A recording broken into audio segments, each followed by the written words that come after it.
This works with any product where you can plug in a 3.5mm aux cable or give input to like a speaker, anything like a audio player or anything. You just need to give power to the Bluetooth adapter, connecting it to a USB port or anything like a power bank or something.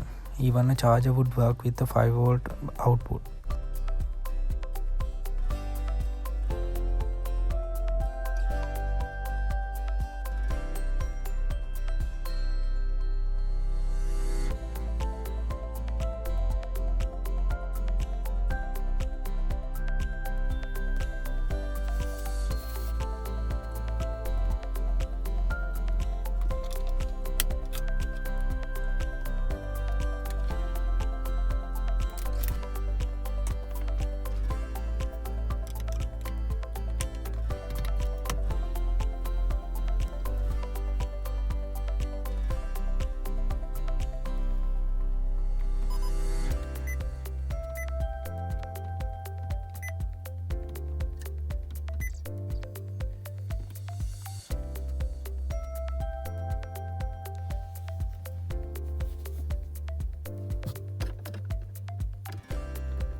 Desperté y al mirar